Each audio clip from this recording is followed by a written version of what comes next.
I feel a little concerned for the guys who are built entirely on physique for exactly the reasons you're saying.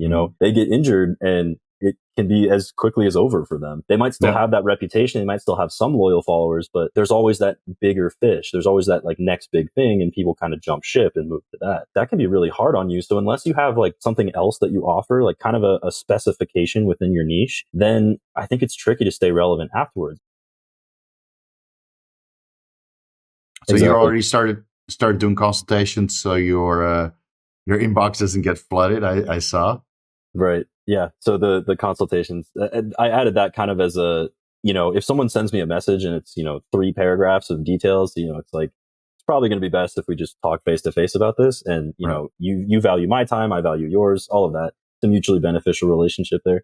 And then, beyond that, like if it's just quick questions and I can handle those. But yeah, the consultations have been really cool because it's interesting to speak with guys that are older than me, but who just don't have the knowledge. It puts me in this strange space where it's like, oh, this is kind of flipped. Like, I know being a student, being in the classroom, an older person is talking to me, and then suddenly it's switched, and it's like, this guy kind of looks like my professor. Now I'm telling him about things.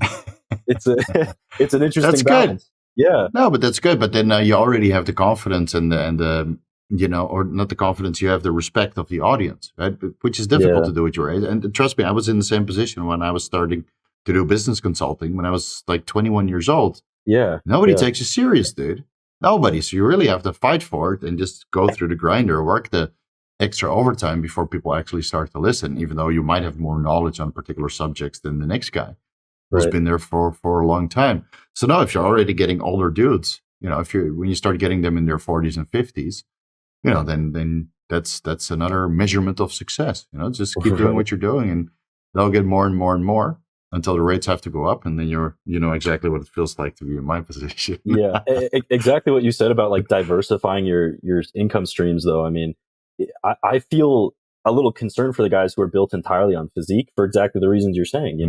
They get injured and it can be as quickly as over for them.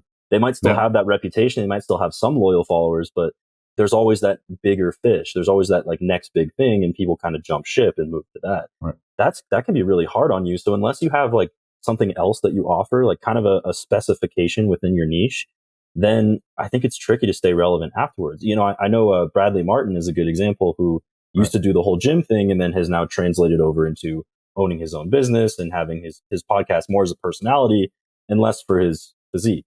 That puts you in a more stable position.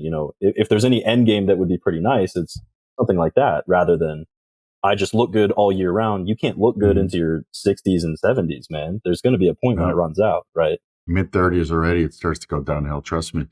It sucks. And then you start thinking about kids, you have to come off cycle. Like I've been off cycle for like close to 7 months now. And the reason why I'm still relevant, and you will stay relevant if you come off cycle and do something where you don't look freaky, is because you have something unique to present, right? Knowledge.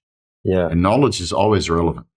Until people really get bored for you and you don't reinvent yourself with new knowledge, then as long as that point comes, you just stay relevant. So whether I'm tiny, right, completely off cycle and fasting for a couple of weeks just to get, starve particular issues off and then come back on cycle, my audience would still grow the same. And you'll see the same for you, whether you're on a cycle or TRT or post-cycle therapy or take a whole year off from the gym. As long as you present the knowledge that people can learn from, then you will continue to provide value. And that's why I like the educator space more than the influencer space.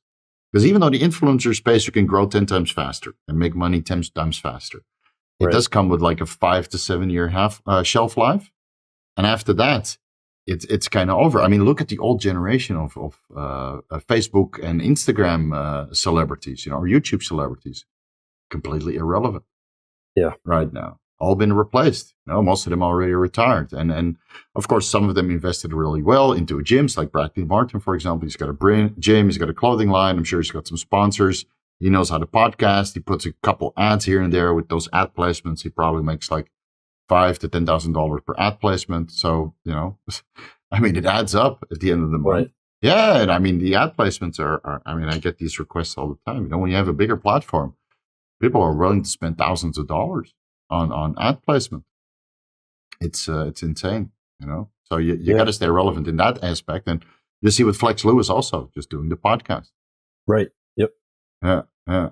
So what about what direction are you going to go in? Just educating, or are you going to take the shirt off at one point and start flexing your abs and doing these weird Yeah. exercises that nobody needs?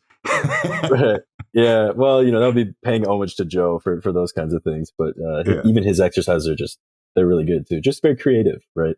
very Um, creative. Yeah, I yeah. know. And It's good so, to get the audience going, but sometimes it was for bodybuilders who would look at it and like yeah, okay, right. interesting.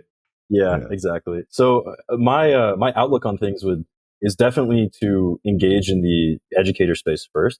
And it's not it's an interesting space because a lot of the guys that are established right now, you guys have an insane wealth of knowledge, and a lot of it is because you've researched for so long that you've now hyper specified into these right. very particular areas. And so if you wanted to make, a super in-depth video on check drops, for example, you probably could.